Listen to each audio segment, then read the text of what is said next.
So, good afternoon, everybody, and welcome to our next session of the SABSA series for capacity development. Today, we are going to be we are going to be doing a session on hybrid proctoring and the exam integrity gap, what South African business schools need to know.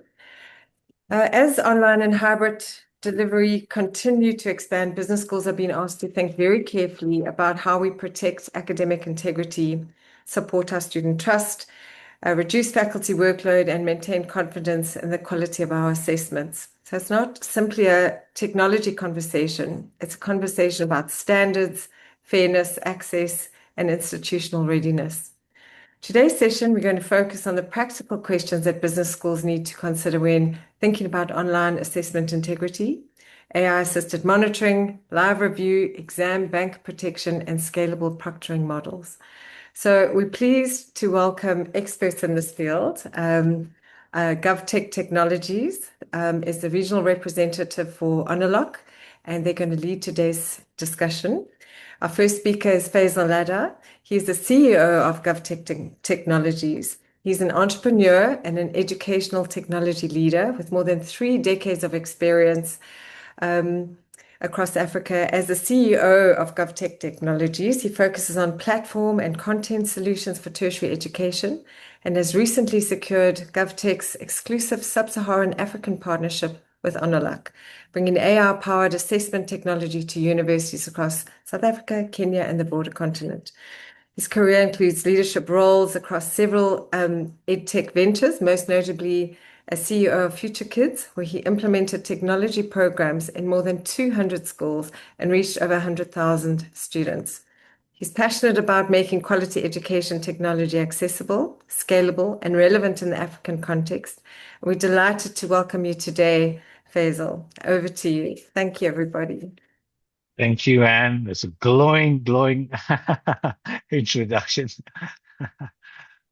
So I'll share my screen and quickly get started on a presentation. Well, the format's essentially going to be, I'm going to go through a short deck just to set the context, and then we'll lead into the live demo where you get to actually see how it works.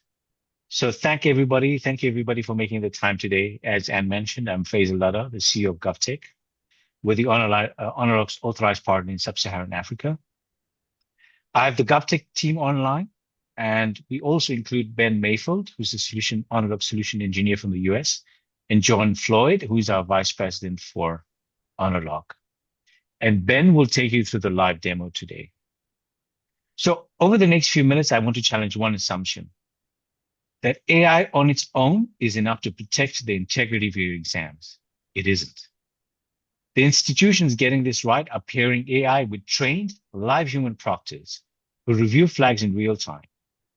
That combination is what changes everything. And it's what we'll walk through today, built specifically for the realities of South African higher education.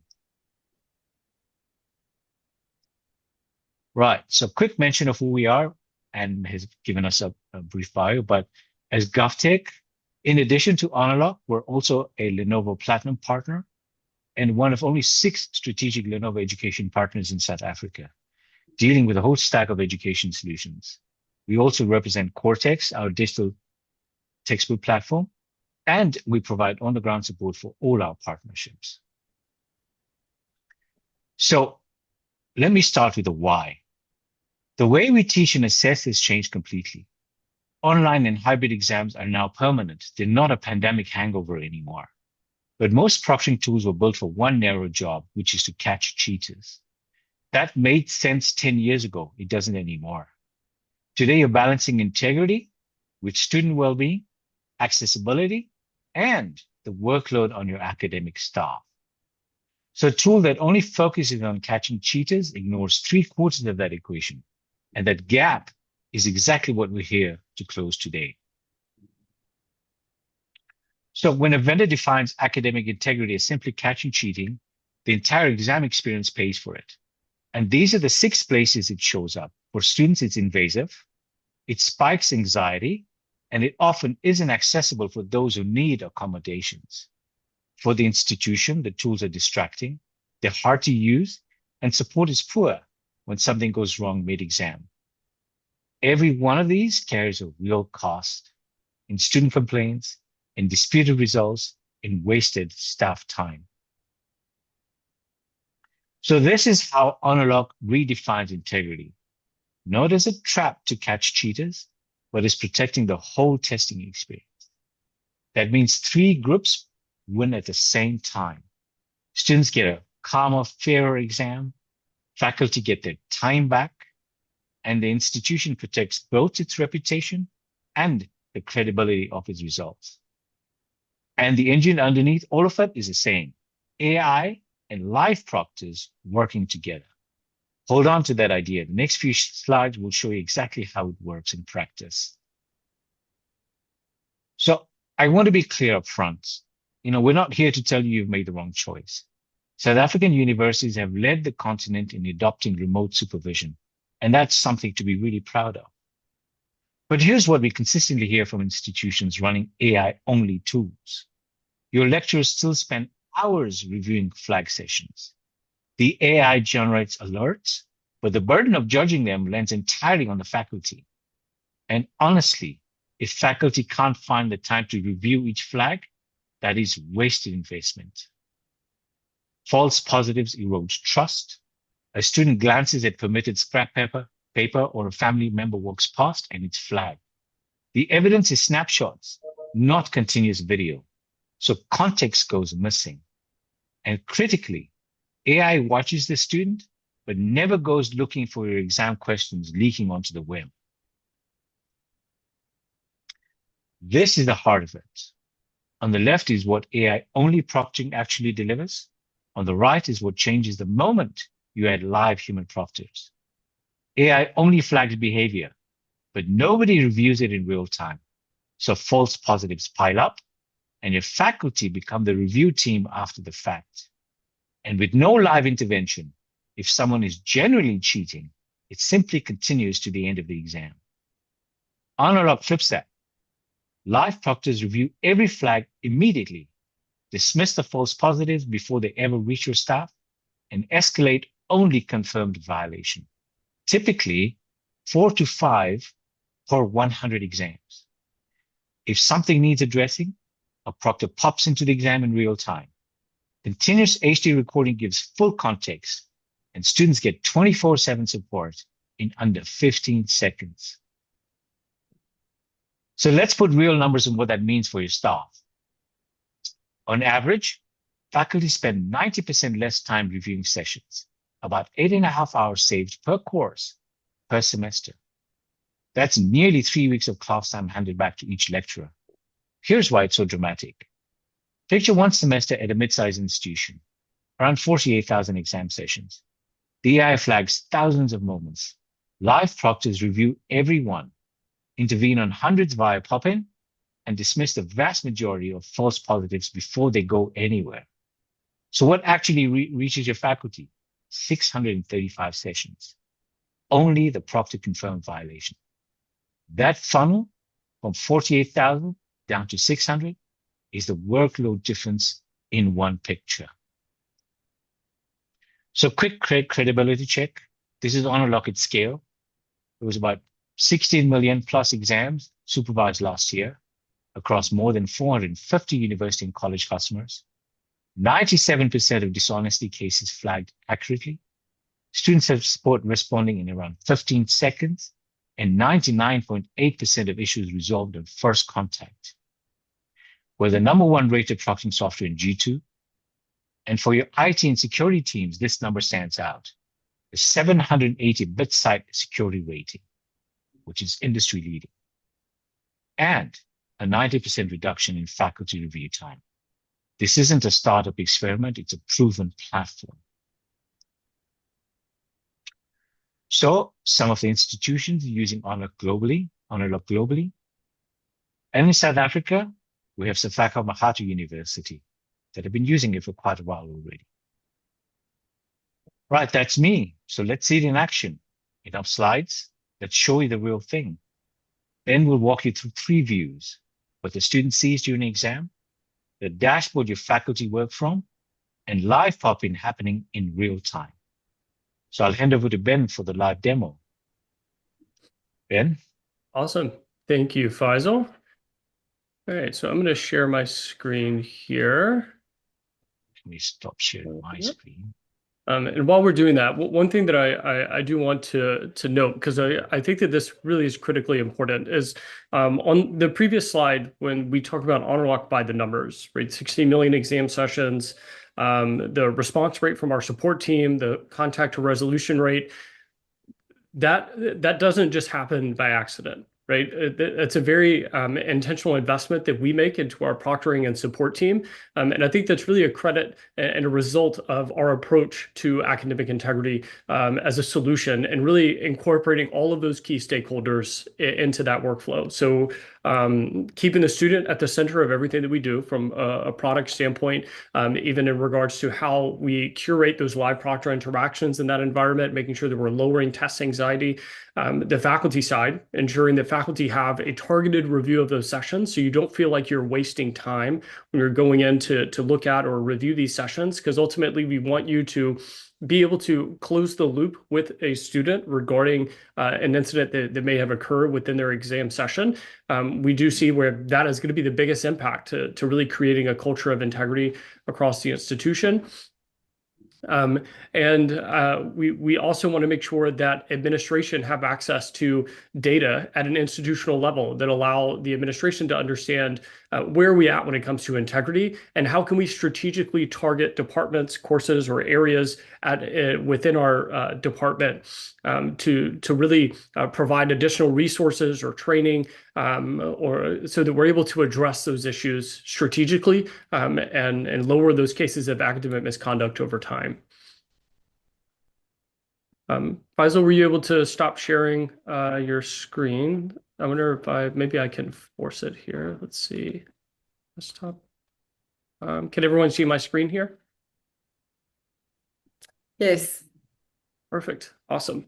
Yeah, so we're going to walk through Honorlock within Moodle. So I'm going to highlight this on the faculty side. Right, so everything that I said before, I want you to keep that in mind kind of as themes throughout the demonstration. Right, our goal from the faculty side is make this incredibly simple, easy to use. Now, simple doesn't always mean not sophisticated, right? So there's a lot that goes on the back end, but we really want to make sure that we're providing you with a simple and easy to use solution. So proctoring doesn't become your fourth job at the institution. We know faculty really want to spend their time on teaching and learning, and that's why we're here to support you through our 24/7 chat support, making it incredibly simple, the resources that we provide, as well as your customer success team at Honorlock. Right, how we support our clients is fundamentally different than a lot of other solutions that are out there, and I hope that you see that as a theme throughout the faculty and administration side, as well as the student side here. So again, we'll start as a faculty member, quickly kind of go through and talk about some key features that we have in Honorlock, and then we'll jump in and actually take an assessment as a student as well. Now, Honorlock integrates within numerous different platforms, right? Canvas, Blackboard, Brightspace, Moodle. Honorlock integrates in those environments in an incredibly seamless way. Once you have Honorlock integrated into your LMS, you simply just select Honorlock, and then we pull in all of your assessments into a list view. So you create your assessments in the platform, and then you'll select Honorlock, and this is where you can come to quickly and easily enable Honorlock proctoring on that specific assessment. Now, again, that 24/7 chat support is available for faculty as well. So not only is it available for students, it's also available for your faculty or administration. If you have a question about a proctoring setting, you have a question about a student session or a flag or a proctor interaction, you can always reach out to our chat support here.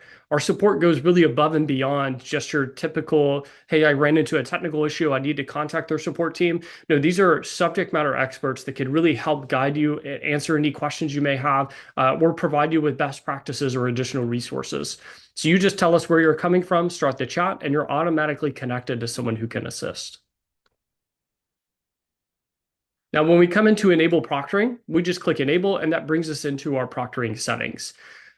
Now, our first setting here is related to email notifications, right? So we will email and notify you whenever critical sessions occur in that exam. That's one of the ways that we're providing you with that targeted review of those exam sessions. Anytime a proctor comes in and says, hey, this person is outside of their guidelines, they're actively and intentionally outside of those guidelines. Maybe there's another person helping them. I get up, walk away, someone else comes and sits down. I'm using another device. That proctor is going to pop in, put a violation on their assessment, and then that would get reported to you via this email notification. Now, when we talk about our proctoring settings, there's a lot of different settings that we make available to faculty. So you have a wide range of availability here. We have a pretty standard setup for a lot of institutions. So it's going to require the webcam. We want to record the screen. You have your test taker photo and ID for authentication steps. One thing that we see across institutions that is really critically important for the institution, but also for accreditation, is making sure that we're validating we have the correct person who is registered to take that course and they are taking that exam. Right, so we want to validate that person, make sure that we have the correct person who's sitting for that assessment, but also validate their workspace. And so that's where your test taker photo, ID, and then their workspace scan comes into play. We also have browser guard, which is going to be that traditional function that allows us to add that Chrome extension. We can jump in, take our assessment, and then we're going to prevent them from using generative AI tools, copy and paste, prevent them from going to other websites, prevent them from interacting with other windows as well. Now, we do have some more advanced level of configuration specific to a lot of business schools that we work with now are requiring students to use side-angle cameras to validate more of their exam environment, or if we have an assessment where we want that student to demonstrate learning on scratch paper or something else in their environment. It's a lot easier for us to capture that from a side angle. So you can turn on the side angle camera there, and you'll notice that we do also allow students to use an Honorlock mobile application that would connect that side angle camera to their mobile phone so they can use their phone as the webcam, and we'll capture the recording from that webcam, as well as using multiple webcams if we wanted to also monitor via the built-in webcam. So you have a lot of different options to really best meet whatever use case you may have at the institution. Again, you also have environment integrity. So this is where we would turn on our workspace scan so we can capture their workspace and validate that they're set up for success before they come in to take their assessment. And as an additional layer to Browser Guard, we also have the ability to turn on enhanced desktop security. So keep in mind, Honorlock is a Chrome extension, right? So with Browser Guard in my current setup, I just add that Chrome extension, jump in to take my exam. So that means that all I need is Google Chrome. I need to be on a Chromebook, a Mac, a Windows device, a laptop, or a PC, or if you have a Surface Book, we'll work on that as well, and be on the Chrome browser. And I can easily add the Chrome extension to my browser and jump in and take that assessment. Now, as an additional layer, we do have enhanced desktop security, which is a desktop companion app that the student would download to their desktop that allows us to identify any application that's running and force that closed. Where we see this being used a lot, specifically in business schools, is when we want to allow a student to use an application but prevent them from using others. So if we wanted to have a student demonstrate learning using Excel, or we have a skills-based assessment that we wanted to administer and students are going to be interacting with an application in that environment, but we want to make sure that they're doing so in a secure environment, you would turn on enhanced desktop security. Student could easily download that app to their device, and then we'll make sure that only the application set to allow is able to run on their device. So in this environment, I could come in, take my assessment, and open Excel and use Excel while I'm in that assessment, but not be able to open or interact with any other apps, because that would be a secure environment for them to use Excel.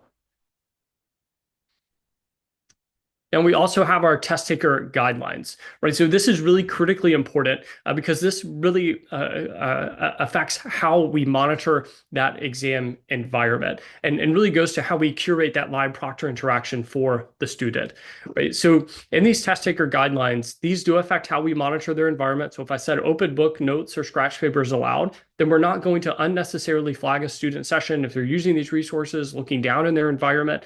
We're not going to come in and interrupt them if they're using those resources. The same along those lines for things like handheld calculator, headphones, or public area. You know, we do provide faculty with the ability to add additional instructions here as well. This information, just like it's shown to the proctors, it's also shown to the students. So this is a really great place to reiterate expectations for students or expand on these guidelines. Again, our proctors go through a very intentional review process before we interact with the student. So if I'm flagged for something in my environment, maybe I'm flagged for looking down, my face is partially out of view in that environment, my session is going to be fed to a proctor. When my session is fed to a proctor, we create a one-to-one interaction. So that proctor is only looking at that one student session. We're validating their authentication steps. We're looking at photo ID, their workspace capture, but they're also looking at the guidelines that you have set in these toggles, as well as your additional instructions here to really make sure that if we do interact, that we are making that as meaningful as possible for the student and for you as a faculty member based on your instructions here. So if my face is partially out of view, I'm flagged, sent to that proctor. That proctor is analyzing my session live. They're going to see these instructions and say, okay, Ben is allowed a pre-printed page of notes. So they're going to validate that I have that pre-printed page of notes and I'm not using any additional resource that I'm not allowed to have in my environment. Now, along those lines, assessment accommodations are also visible to proctors and to our support team. So again, we're an always-on solution. We're also an accessible solution. We want to make sure that we're not unnecessarily interrupting and we're allowing students to use resources that they are allowed to use per their accommodations. So if we have a student who has an accommodation for any guideline, so headphones, screen readers, anything like that, you can enter that information here, and we'll make sure that we don't unnecessarily interrupt them or prevent them from using a resource that they're allowed to use. A really great update that we made a while back was giving institutions the ability to manage these accommodations globally, right? Again, we really want to incorporate all of the stakeholders in regards to having an effective proctoring solution. And we want this to be, we want to create efficient processes for institutions as well at a faculty level or an administrative level. So we actually give you the ability to manage these accommodations globally. So in the Honorlock Hub, which hopefully if we have some time, I'll get to that towards the end of the presentation. But in the Honorlock Hub, you have the ability to upload those accommodations globally, and then that accommodation applies to that student for every proctored assessment that they take across the institution. Now, again, any accommodation around extra time, you don't need to let us know that. We pick that up from your platform. There's no scheduling component to Honorlock. Again, so we're an always-on solution that's 24/7, 365. So any timing component or extra time, you set that within the platform. We automatically pick up on that. Now, when you enable Honorlock on your assessment, we're going to run a web scrape looking for exact matches to your exam questions. So we call this search and destroy. So if I go into my settings, click over here, you'll see where search and destroy, my results are available for me here. This is an incredibly powerful resource for faculty. Again, we really critically understand that proctoring is a big piece of the puzzle in regards to protecting integrity and lowering those cases of academic misconduct over time.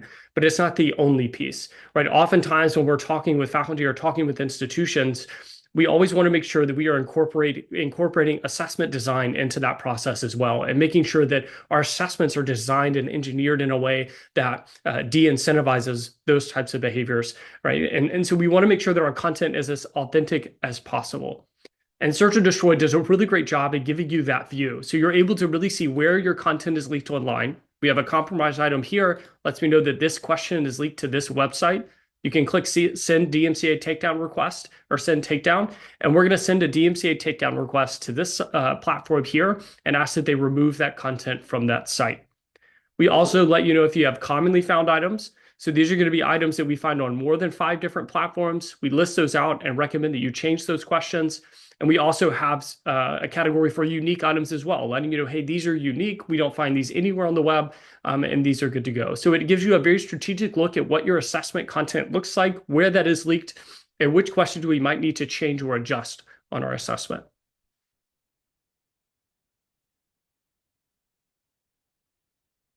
All right, so I'm going to go ahead and transition over to my student account. So we're going to actually jump in and take an assessment as a student. Now, one of the benefits of how Honorlock integrates with all of these platforms is they don't need to log into anything externally, right? It's a very native experience for them. So there's no disruption in their current workflow for how they're accessing that assessment. They just select their exam, attempt their quiz, and that's going to start the Honorlock process. So again, you can see where we're going to check to see if they have that Chrome extension installed. If they have that extension, they're good to go. If we don't have the extension, we'll prompt them to add it from this page. Now, again, we have a really great resource called Honor Prep. Honor Prep is a great resource for students. It's also a great resource for faculty or administration who are new to Honorlock, because we actually walk you through how to add that Chrome extension. You can run a systems check from that page as well. And we take you through the authentication steps to make sure that your camera has the correct permissions and everything is good to go before you come in to take that exam. So that's one of the many resources that we provide to institutions to really help onboard students to a new technology and make sure that they are comfortable and aware of who Honorlock is, how that functions, and they're also aware that we're here to support them. Again, anytime we're working with institutions, we always stress our chat support is available 24/7. That 99% resolution rate, right, is there.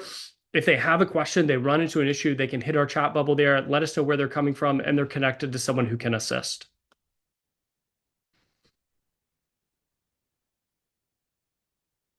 So once I have my extension added, I can continue, and that's going to start the Honorlock process here.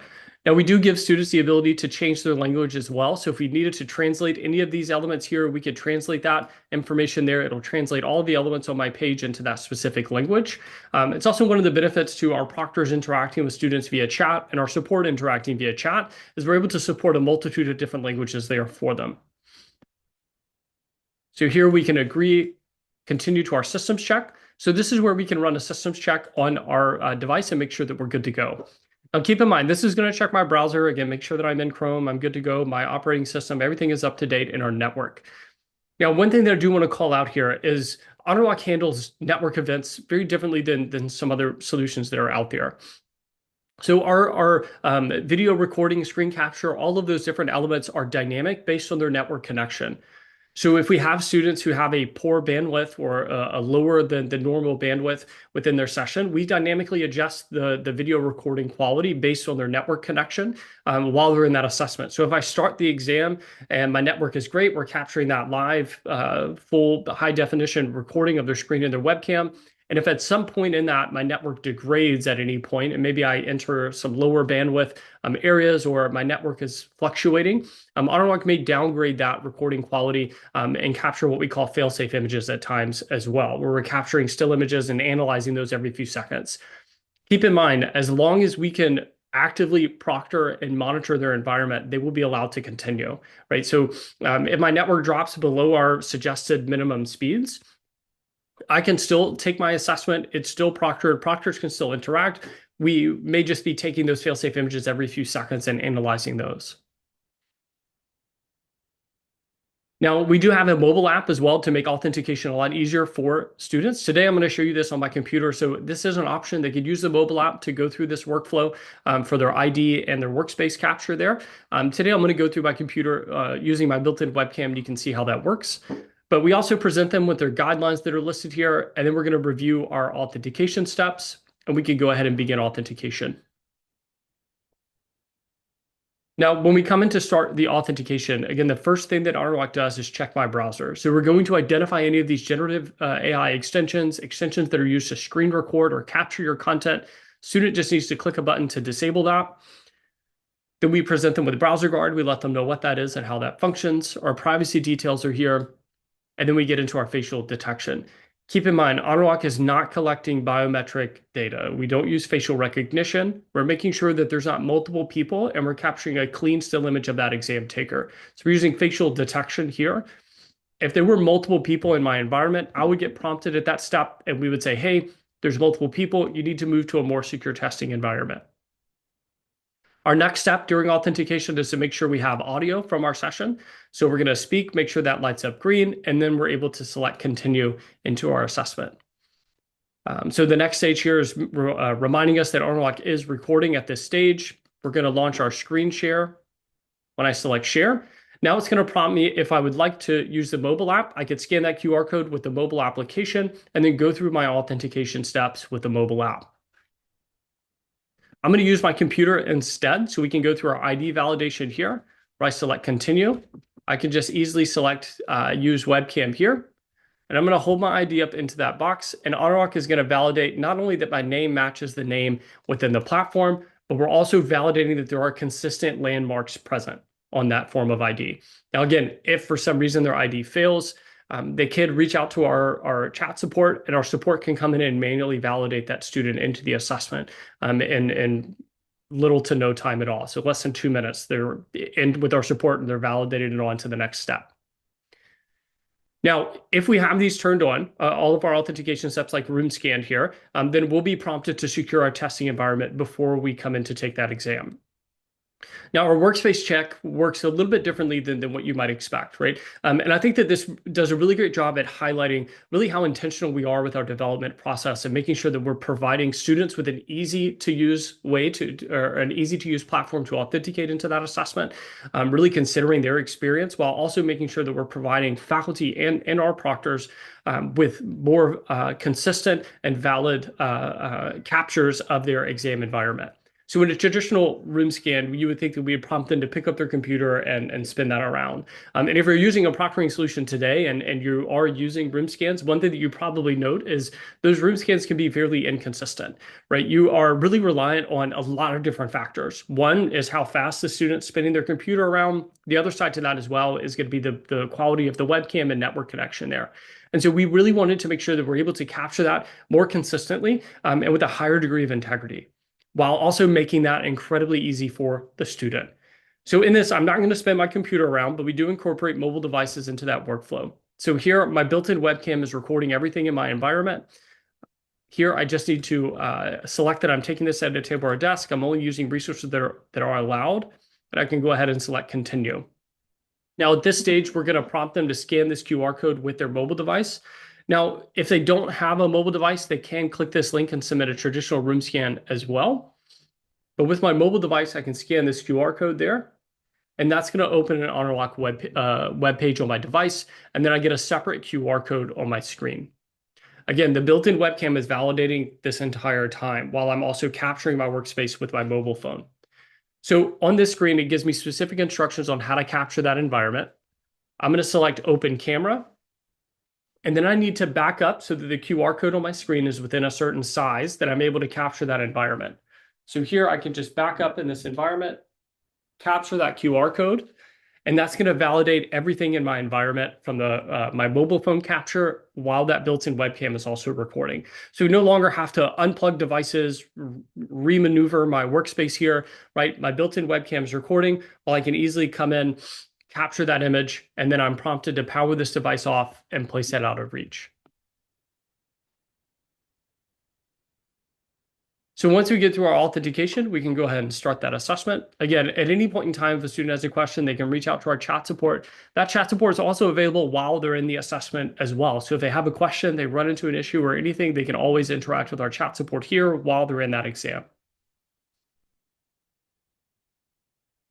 Now, while I'm in my assessment, a couple of things here, right? Honorlock is doing a lot from a preventative standpoint. Copy and paste, right click, right? You'll notice how we're presenting these messages to a student, letting them know that they're not permitted to do that. If I try to use hotkeys to capture a screenshot of my environment, it's going to let me know down here that hotkeys are detected and prevented. Now, keep in mind, going back to the intentionality with how we've developed different features and functionality within Honorlock, the messages that you're seeing on your screen are really engineered in a way to lower student anxiety while also addressing what might be going on in that environment that's outside of those guidelines, right? If I accidentally right-click, we don't want a giant message that comes up and draws the student's focus away from the content and says, hey, you're not permitted to do that. If you do that again, right, you're going to be in trouble, right?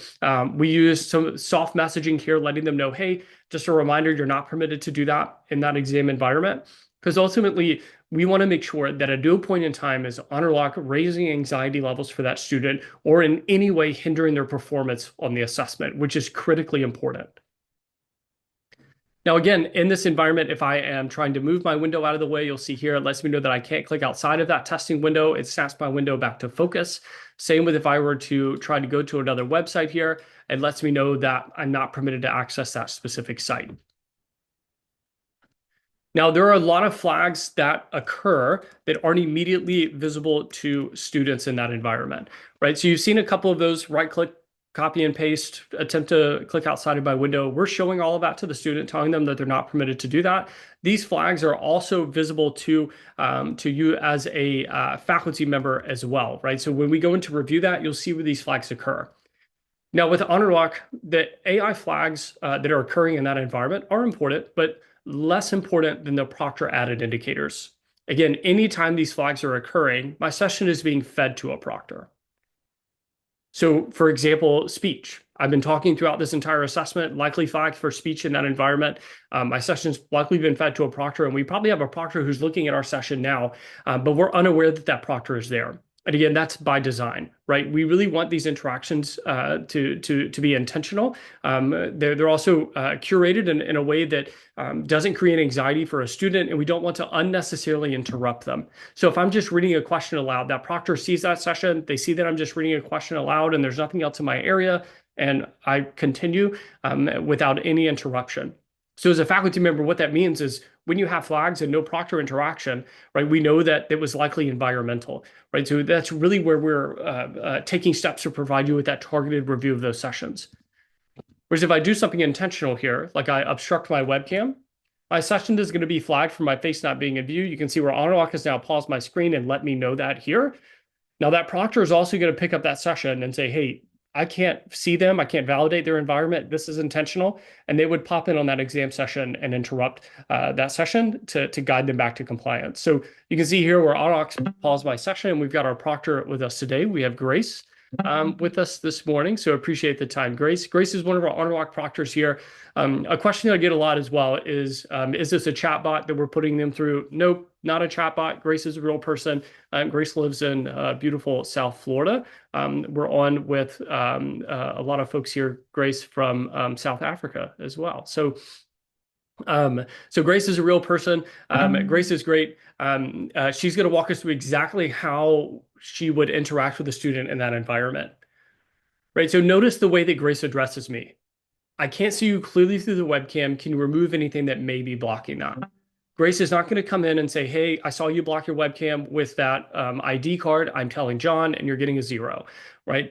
We want to make sure that we're using non-accusatory words here so that we could de-escalate that situation without creating conflict or friction for the student. Again, evaluating the whole experience for them. We don't want to create poor experiences for them as they are testing. We want to validate, secure their environment, and guide them back to your guidelines. Keep in mind, Grace would also request an additional room scan. So we do allow the student to continue testing here. But before we do that, we need to re-secure that environment. So Grace will walk us through that, request that room scan. Once I've complied with Grace's instructions, I can say, thank you, or I've done my room scan. Is that good? And Grace can unpause me and allow me to continue testing in that environment. So notice here, we can download a chat transcript if we wish to. Save that from the student side, but we're also allowed to continue testing.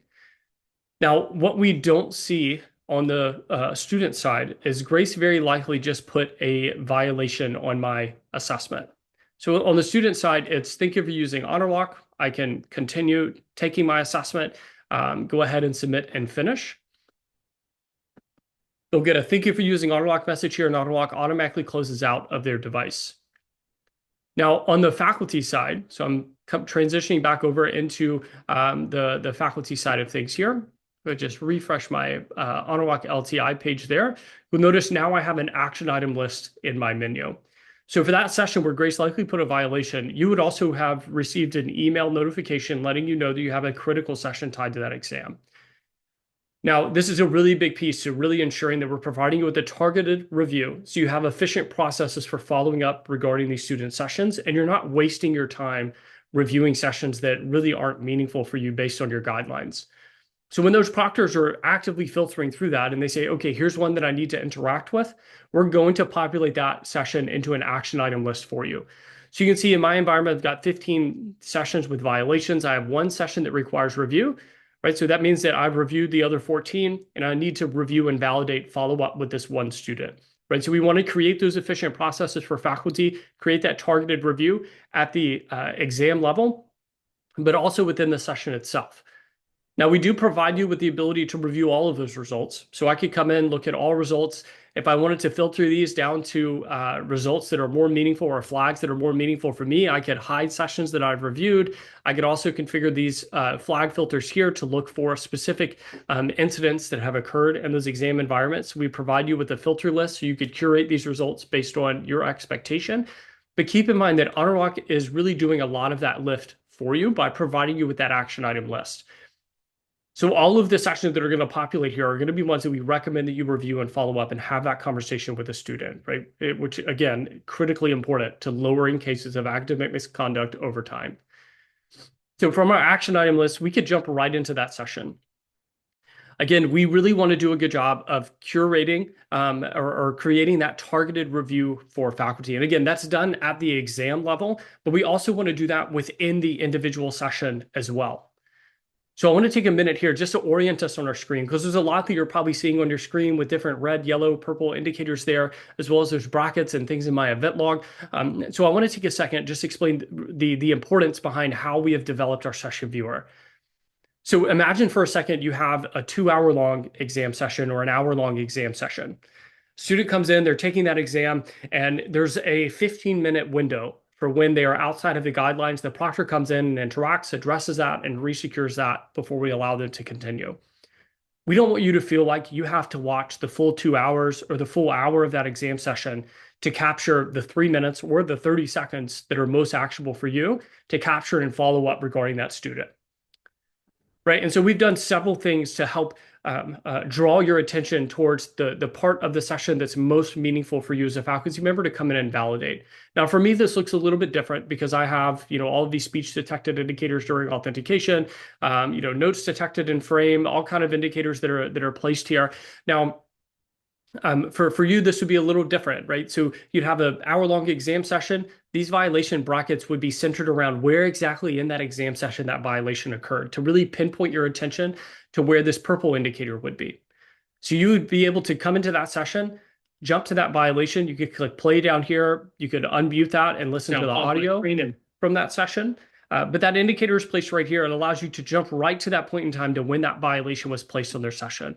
We're also providing you with the screenshots from their webcam in the event log, so you can easily navigate using the event log as well and say watch event. It's going to take me to 10 seconds before that event occurred and play through. So we'll be able to see actively where I intentionally blocked the webcam, and then that proctor comes in to interact. So once we validated the point in time where that student was intentionally outside of the guidelines, we could also validate the proctor chat as well. So everything that's said between a proctor and a student. If I'd reach out to support, that support information would be available here as well. So all of that is available for you in the session viewer. Now, once we've captured this information, we know we have our violation, right? We have our point in time, and maybe we wanted to take another look at our environment scan, right? Or our room scan. We can come through these indicators over here, and we could select our indicator there. Again, this is going to start playing out that room scan for me from the built-in webcam. We wanted to validate our workspace capture. You can see our workspace capture here, and it's picking up on notes that are detected in my frame. So I can click watch event. It's going to show me that, or I can select view more. You can see all of my daughter's toys. This baby doll in the back is fake. It's not my actual baby. Baby dolls these days look incredibly real. The ones over here are kind of terrifying. So I try to push those out of the corner as much as I can. But you can see in my workspace here where it's picking up on, luckily, my notes that are being detected in the frame in my workspace capture there. But you can validate everything that's captured in their environment from their mobile device. You can see under their desk, on top of their desk, again, while that built-in webcam is also recording and validating everything there. So incredibly simple to come in and validate. So in a matter of seconds, you're able to come in, pinpoint where that violation occurred. You can see exactly when that occurred in the session viewer. We could come back here, go to where speech detected and our authentication steps are, scroll through our event log, validate our environment scan, ID photo, and all of that. So again, that is a really critical piece to ensuring that faculty can close the loop with students. Oftentimes, what we hear from faculty when we have AI-only solutions or lockdown browser solutions is it takes entirely too long for us to go in and validate and filter through all of these flags that might be not meaningful or actionable. Right? We understand that sometimes you have students who are adult learners, right? We serve a lot of institutions where they may not have a network at home, so they have to go somewhere else to take that assessment. Maybe it's a coffee shop or a library or something along those lines. In those environments, we may pick up on multiple people that are there. But the key is that the proctor is only interacting and adding indicators when it is meaningful for you as a faculty member and for a student. So students don't have to feel anxious if they need to go to a public space to take an exam. right? We want them to feel comfortable when they're ready and where they're comfortable and when they're able to take that assessment. So our proctors are actively filtering through what's meaningful and what's not in that exam environment and providing you with those actionable results through that targeted review. So you're really able to come in and validate that very quickly here. Now, I know we wanted to leave a couple of minutes at the end of the presentation for some Q&A and some questions that you may have. So really briefly, I do want to touch on the data that we provide at the institutional level. So again, we incorporate all of the stakeholders when it comes to the proctoring solution, right? So at this the faculty level, ensuring that it's easy, simple for you to enable proctoring. You have all of the resources, the training with your customer success team and support that's needed there. We also want to make sure that everything we do is student-centered, right? A workspace capture is a great example of that, making sure that that is an easy process for them to capture their environment and what's needed. But we also want to incorporate the administration into this tool as well. So we want to provide you with actionable analytics that allow you to see, one, in your executive summary in this integrity funnel here, just how Honorlock proctors are actively filtering through what's meaningful and not, reporting to faculty or administration, and then how many of those have we reviewed or followed up on. So in the funnel, you can see where we tell you how many of those are flagged by the AI across the institution, how many of those sessions have been reviewed by proctor, right? And how many of those have a proctor pop in occurred. I think it's really important to understand here, when we're using a lockdown browser solution or with AI only, faculty are spending a lot of time in this section, right? So we're going to flag a lot of things that are blocked or prevented. So faculty may not be reviewing or validating those, but those high flags for test window losing focus or multiple people or devices, faculty are going to spend a lot of time in this section under reviewed by proctor, right? Where Honorlock is actively filtering through that, popping in where it matters, and then de-escalating or reporting that to your faculty or administration. We also let you know how many of those have been reviewed by faculty as well, and we provide you with a detailed integrity report that breaks down your most common violations and your most common proctor added flags. The goal is to provide you with actionable data so that you can make informed decisions when it comes to policy or procedure at the institution, or understanding which behaviors do we need to address more specifically in our syllabus verbiage or in our policy at the institution. Now, we also have an amazing report called Integrity Health. So Integrity Health is a really great resource for institutions that allow you to strategically identify where we need to focus our efforts in lowering these cases over time. So you'll see here, we give you two really critical reports: an exam taker violation rate or a session violation rate per course, and then a violation trend for period. So in our exam taker violation rate, what you might see in your environment is that you would create kind of a baseline for where most of your courses are at in regards to integrity, right? They may be sitting down here in that 3% mark, where 3% of exam attempts have violations tied to those assessments. And you can break that down by course. If you hover over these dots, we're going to give you the course information that's isolated there, so you can identify where that data is coming from, how many users, how many exam sessions are tied to that course. So we give you that violation rate on an attempt basis, but also a user basis for those exam takers. So here you can see in this course, 11% of users, 5% of attempts have a violation. So you would create this baseline here and then really be able to identify these outliers. So if we look up here at the top and hover over that dot, we can see 58% of users in my demo course here have a violation attached to their assessment. So at an administrative level, it allows us to strategically identify these courses and understand, okay, what's happening in this environment and how can we leverage support from Honorlock's customer success team to address that at an institutional level, to lower those cases over time. Because if we're not doing that, if we're not having those conversations, if we're not following up with students, that is directly reflected in your violation trend for period. Right? Rather than seeing a lot of the gray 1 violation or 2 violation per exam, over time, you would start to see 4, 5, or 6 or more violations in that assessment environment. And that is a correlation between not having those conversations and not following up with students, because students will communicate. Students will talk to one another. We may pop in and address and resecure that environment and allow them to continue. But if they still get an A on their assessment and they can continue testing, they don't hear anything from the faculty, they're likely to attempt to do that again in another assessment. They're also likely to tell their friends about it.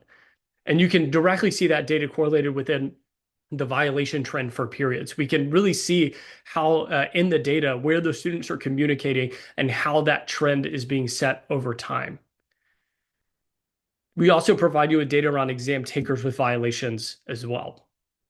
So again, a lot of data that we make available. There's several more reports. I'm happy to set up some additional time to kind of go through all of the data there, or to dig into specific features and functionality that are available within Honorlock. But I know we wanted to leave some time for questions, and that was quite a bit of information.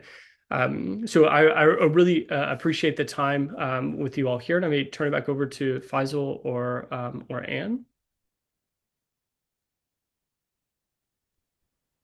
Thank you, Ben. Thanks, Ben. Go ahead, Faizal. No, go ahead and just want to find out if anyone has any questions, right? As well. I think, Ben, that was fascinating. Obviously, I've never seen the actual process of proctoring from Honorlock, so that was very useful. I'm interested to know, I think, how many of our schools are actually using proctoring at this stage, and who are investigating it. And Faisal, I don't know if you've got any statistics on that, but yeah, I guess it depends on where the schools are at and their methodologies of examination. UNISA obviously uses it quite extensively via Moodle and others. Do you have any thoughts on that?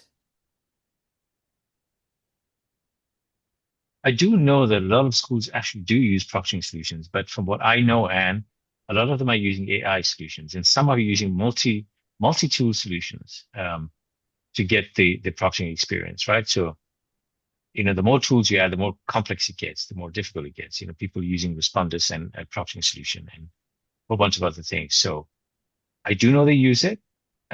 And hence, this one coming in and saying, listen, you can, AI and hybrid is the way we see it evolving.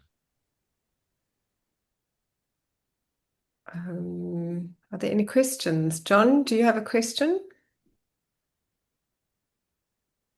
Me? Yeah, you. Do Oh. you use it? You're obviously with Honorlock, but I mean, how have you found sort of within the South African context?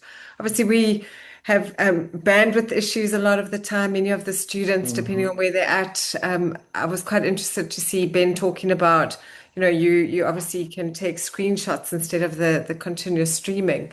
But this is obviously one of our challenges that we have to deal with here. What is your take on other applications as well as Honorlock? I mean, do you think that it can be adapted for the South African context? I think absolutely. I think to your point about bandwidth and just students in myriad situations, I think we're very dedicated as a company to finding the very delicate balance between that supportive environment for students. So accommodating low bandwidth solutions, accommodating as sort of a low barrier of entry as possible for technology.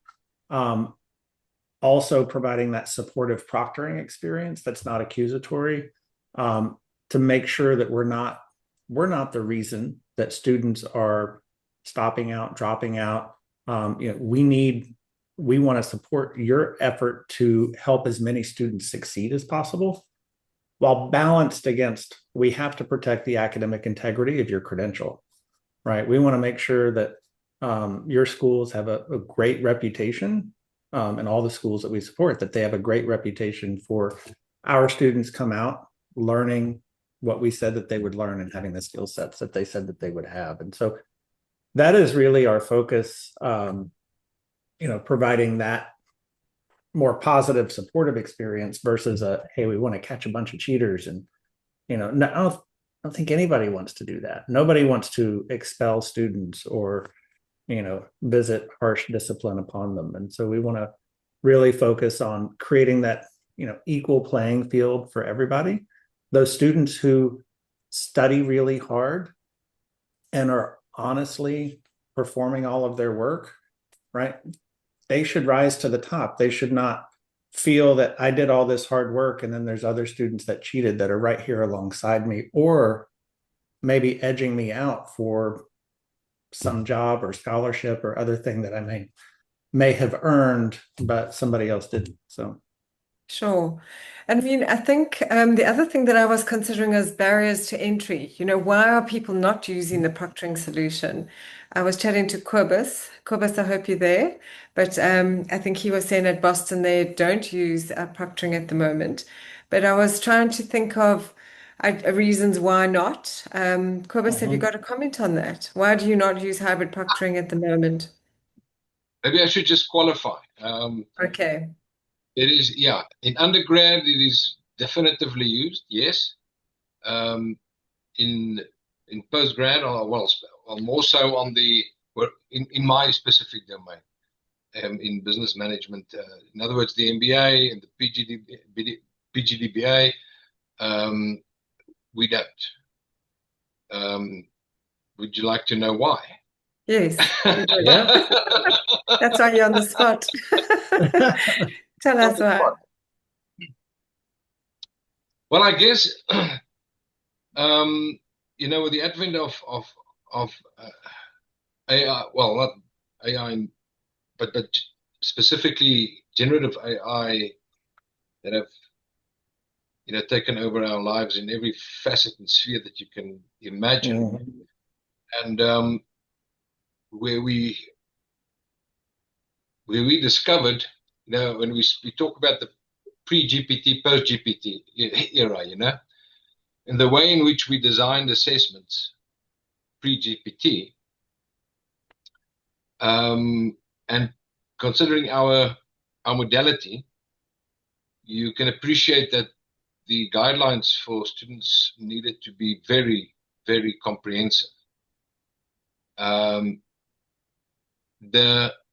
The unpleasant discovery was, because of that extensive or elaborative guidelines, it served as the perfect prompts, or you already said you could actually just dump that in there, and the student could just end up with an absolute beautiful, the rubric, the whole works, everything else. So we've kind of gone into a period of experimentation to endeavor to not to eliminate the use thereof. That's not the point, but to attempt having more immersive experiences, more project-related real-time experiences, company projects, those kinds of things, of which the appropriate evidence needs to be also produced, and as well as simulations, which gives a little bit of a different angle, where the application is measured in the simulations. But so that's broadly speaking. It's not in any way to say,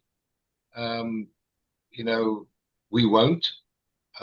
But where we are at the moment in the postgrad business management space, we're not using it.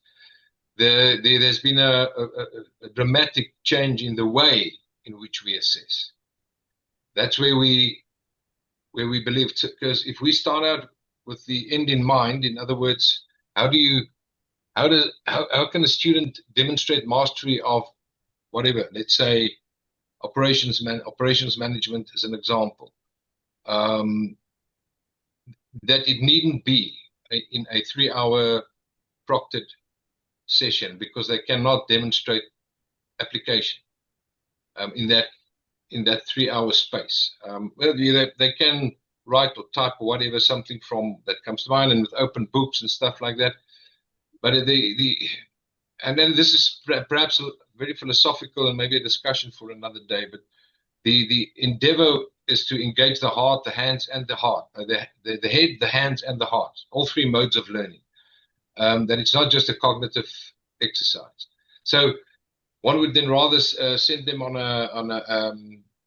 a project into a company to assess, to interview people, to talk to people, to record that, and etc. etc. Which I think, with MBA and those kinds of things, it's perhaps possible. However, there are the modules where it's more, especially let's consider accounting, finance, or then how would you guys say finance, eh? for finance. So if I say finance, it means that thing, okay? But if it's, financial management and those kinds of things. But so yeah, sorry, I don't want to steal the thunder here, Anne, but undergrad, yes, I'm all from high certificates, bachelor degrees, diplomas, all of them. That's definitely applied and used there. Okay, thanks, Cobus, and thanks for the insight. I think it does give a slightly different angle on sort of the different groupings of where it can be used. But looking at, we have in the chat quickly, I know it is 4 o'clock, so just maybe one last question from Nazrin. He said, not sure if you know of the SMOWL app or Iris. And if you do know it, can you point out any of the differences? Do you know, Faizal or Ben, the differences? Yeah, Ben, I think they're talking about Smile and No, Iris. small. Okay, thank you. Smile, John, Ben. You want to Yeah, take it, I'm not Ben? too familiar. I'm not too familiar with Iris. I know Small. We are very different. I'm not sure what their like levels of service and things look like. From my understanding, I think that Small, the way that they function is they capture like screenshots every minute of that exam environment, which kind of leaves a lot of gray area in that. And so they would capture that information. I don't think that they have live proctors that intervene in the session. I think that's probably going to be the biggest difference between us. And then obviously, the data that we provide to institutions and then support, right? Support is a huge differentiator for us at Honorlock. And that support that we offer to institutions to really alleviate the burden from having to support a tool for your own internal IT desk, but then also faculty members as well. So oftentimes we hear of clients that are using one of those solutions and they're evaluating others. It's usually has a lot to do with the support burden that the institution has kind of inherited with some of those tools. And they realize that it's costing them an immense amount of time, money, and resource just to support the solution. Whereas Honorlock does all of that for you in a very intentional and in a very great way. Awesome. Thank you, Ben. Right, we've come to the end of our session now at 4 o'clock. So I just wanted to say thank you very much to Faizal and Ben for presenting today. It's been very insightful. And we hope that it's given people something to think about and consider and practical considerations to take back to their institutions. So on behalf of SABSA, we just wanted to say thank you again to Govtek Technologies and Honorlock for partnering with us on this webinar. And I know that if anyone wants to get hold of you, Faizal, your number was at the beginning of the chat, but I can send that out when we send out the recording. If anyone would like the recording, please contact me, and I can send that out to everybody as well. So thank you, everybody, for joining us. We look forward to seeing you soon. I know that we are running next week on the 7th of July, we're running another webinar on how to write an abstract as a conference paper. So please join us for that. I'll be posting on LinkedIn, and if you want any more information on that, please get hold of me. So thank you once again to Honorlock and Govtek Technologies. We look forward to seeing everybody again soon. Take care. All right. Thank you so much. Bye.